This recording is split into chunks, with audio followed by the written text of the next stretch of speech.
Hey guys, Kurt here with NK Garage and welcome back to the shop. So today we have a whole table full of tools for you guys to check out. So this was a flea market haul that I picked up probably a month and a half ago. I brought it back here to Nick's and then we've just been busy. So now we're getting around to it. Let's jump in and take a look.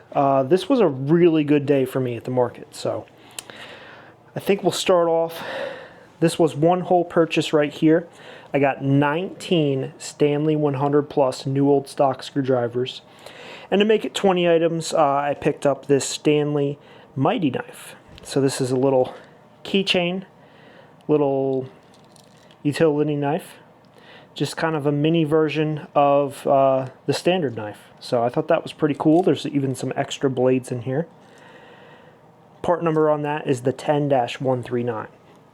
So then we have all of the 100 plus screwdrivers, and I am a big fan of these. I collect them, and I'm not sure how many of these I actually needed, but the guy had 19 of them, so I bought all 19. We rounded out the deal, 20 pieces for 40 bucks. So everything here was $2 a piece. There's a couple of Phillips, a lot of flat, and no specialty drivers or anything, just Phillips and flat. Couple more screwdrivers I picked up throughout the day. Got this nice snap-on T10 Torx with the black hard handle. Found another Stanley 100 plus style. This is the 1/4 inch driver. So of course, since I picked up all the other ones earlier in the day when I found this, I knew I had to get it. Then I found this nice Exolite. So it's the Exolite S3812. And it's a jumbo flat blade screwdriver with the square shank in really nice shape. And then last for the screwdrivers, we got this big behemoth. So this is an old snap-on with the underline logo, and it's the part number is SSD, and then there's I think 520. So this is one of their screwdrivers, the hard handle screwdrivers, and it's a flat blade with the square shank, but I picked it up more for use as a pry bar. We do have one kind of like this that's a Matco that I use for pry bar usage sometimes. And sometimes you just don't have the room for the angled pry bar. And since this is kind of beat up and abused already, it's kind of bent and the screwdriver edge is already pretty mangled up. I'm assuming that they probably use it as a pry bar, and I'm going to use it as that as well. Jumping up, I got some big wrenches here.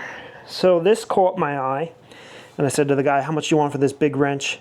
And he said 10 bucks. And I said, deal. This is a Williams. You won't be able to see the logo here, I don't think, but the Williams logo is right here. And this is a 3 1/8 inch engineer style wrench. And this thing is heavy. I just weighed it. It's 20 pounds and 12 ounces. Then later in the day, I found this guy, who normally I'd say this is a big wrench, but this one's only 2 1/4. Another Williams, same style. I got some drilling stuff here. My buddy Elliot had these Hilti bits. So these are for the SDS drill. And these are concrete drilling bits. So there's 6 different sizes in here. And they're brand new old stock, made in Germany. Very nice set. Biggest one is a 5/8, and the smallest one is 3/16. All in this nice little carrying case, so those will definitely be useful. We use concrete drilling bits, especially the SDS style here all the time. I found 3 packs of Nachi, new old stock, 10 pieces each. They're all 1/4 inch drill bits, and these are in the original sealed package, made in Japan. And Nachi bits are pretty good.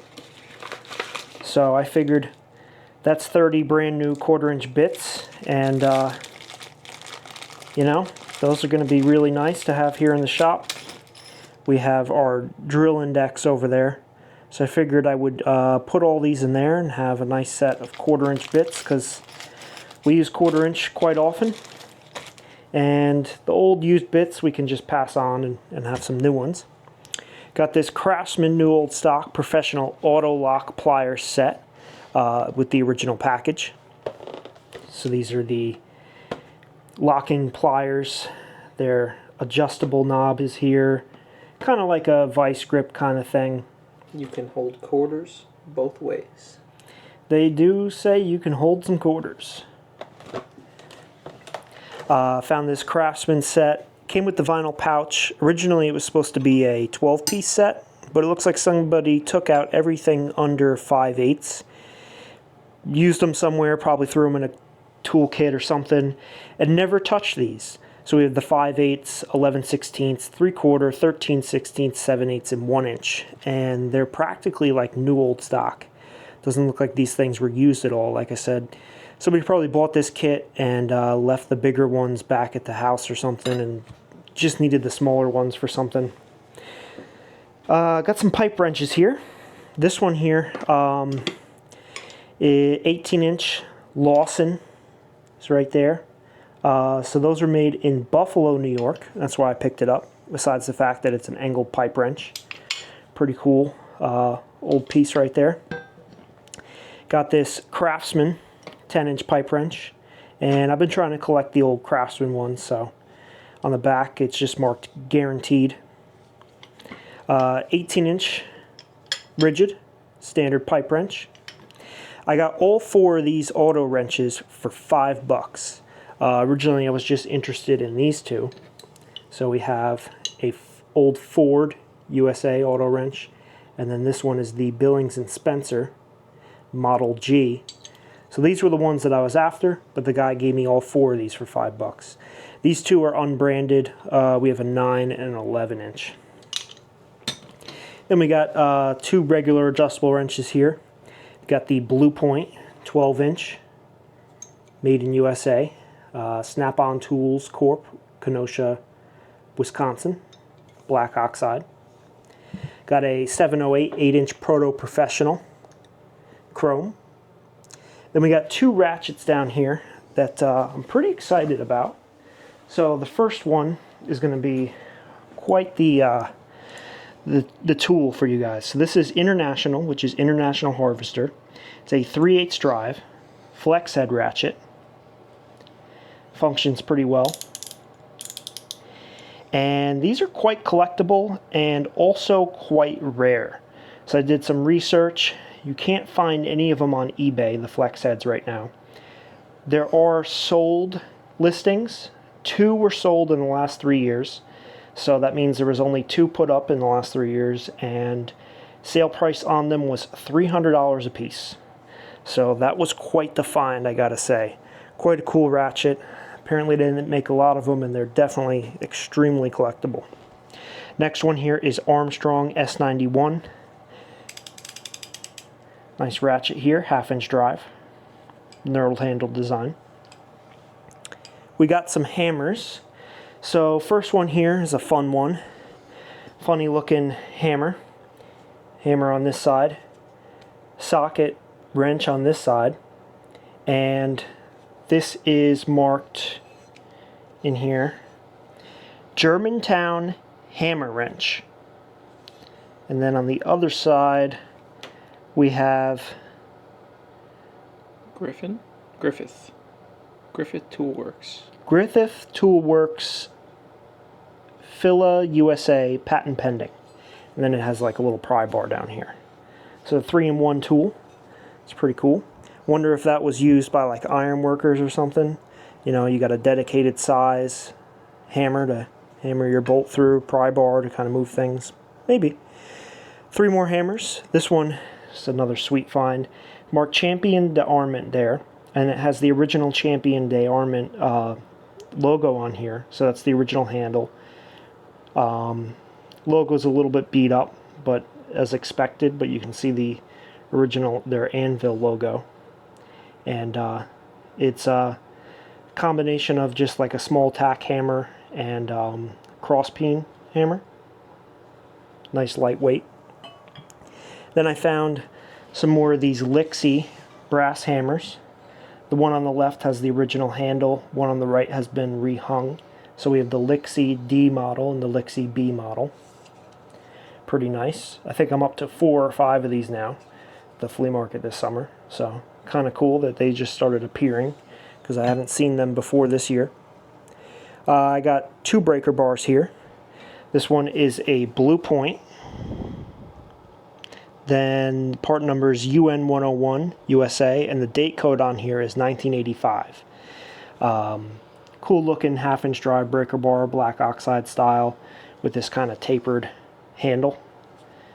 Pretty comfortable.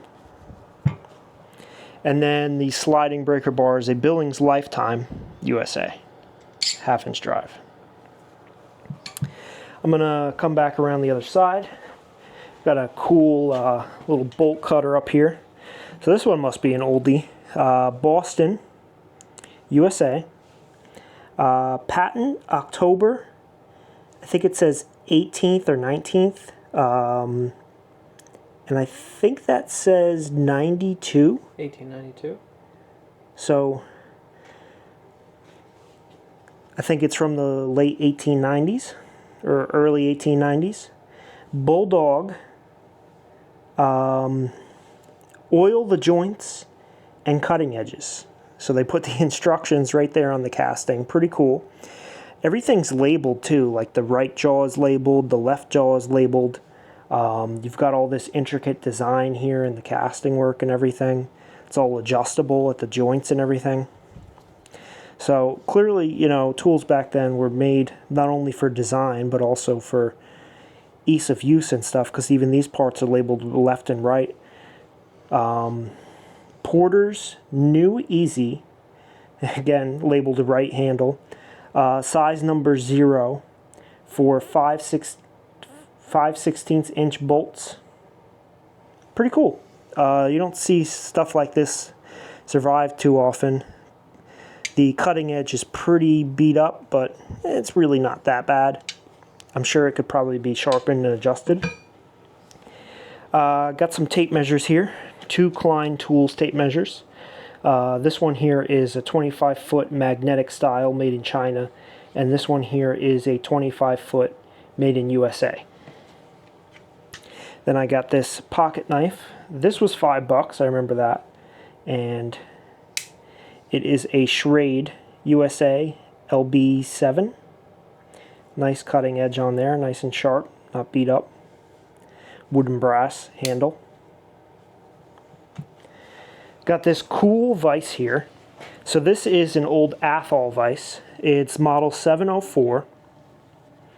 It's got a swivel base. It's only about a 2-inch wide jaw. But what's interesting about this is the handle doesn't go all the way through. It's fixed. So once you get tightened completely, you can pull this out a little bit and pull your handle back. I call it a ratcheting design. And apparently these are pretty rare. Pretty collectible too. So there's some patent stuff on the bottom. Patented in 1912. And this is the 704-C. So swivel base, 2-inch Athol vise. If you're not familiar, Athol is the company that then became Ellis Starrett. And I collect their vices. This will be my second Athol vise, and then Nick has an Athol vise, so he's also an Athol guy as well. So that's probably going to come home with me and get put in my collection. Then we got some big wrenches. Got 1.25" by 1.16" double proto box. Craftsman 1.1/8" by 1.5/16" double box. SK jumbo 1.5" combination. Got 3 Blackhawks here, 1.25", 30mm, and 1.1/8". Then we got some German stuff. WGB number 220, and this is a 36mm wrench. This one here is also WGB, and this one's a 27mm. And then this one here is a Heiko made in West Germany, 36 by 32. So some nice bigger metric wrenches there. Then a couple of smaller wrenches I picked up. This one is a New Britain. It's the old style raised panel New Britain double box. Another Williams Engineers wrench, or no, this one's a Fairmount, my bad. But this one's a Williams, this spud wrench here. And that's like the littlest spud wrench I've ever seen. It's only about, I guess we'll measure it. So it's about 11/16.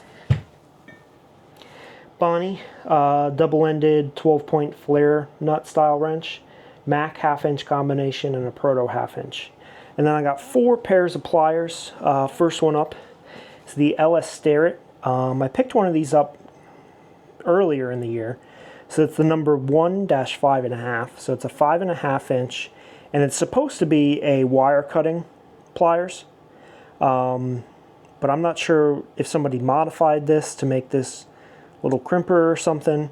But the last pair I got, these are, you can take off these jaws, they're adjustable, and you can sharpen them. So I guess these probably could be profiled into the cutting jaws, unless this is some kind of other piece that can be attached onto here, if this is a multi-use pliers. If somebody has more information on that, I'd love to know about it, because I have another pair and they're cutters. So maybe it's interchangeable bits, or it could be modified. Vice grip 10CR, do it Peterson, USA. Craftsman Handy Cut, the professional. Blade on this one is shot, but I'll have to try to find some blades or something. If somebody has information on where you can get blades, I'd like to know. And then I found this cool pair of channel locks, number 209, and it's a pliers wrench, so adjustable filter wrench. So I haven't seen that model before. And that is everything from this haul. I don't remember the total price. This actually isn't even everything I bought that day. I got a whole nother box of stuff that is going to be a whole different video. But, I mean, I spent a decent amount of money this day, but it was all pretty good deals, I got to say. You know, nothing was over 20 bucks. I know that. So I'm pretty happy with this. You guys got to let me know what you think your favorite tool is. I can't decide between the Jumbo Williams, the Vise, and the ratchet. There's just so much cool stuff. I mean, the Williams is a big one because I collect these wrenches, and I have not had that one before, and that's the biggest one I've ever seen. So that's super cool. But we got a lot of really cool stuff here. So you guys got to let me know what you think, and if you got any info on any of this stuff. And that's it for today, but we'll see you guys soon again with another video. Thank you for watching. I hope everybody has a wonderful week. Get out there, see if you can do some picking, see if you can find some tools, or maybe just spend some time in the shop. Tools really, they're my thing. I love this. So, all right, see you guys next time.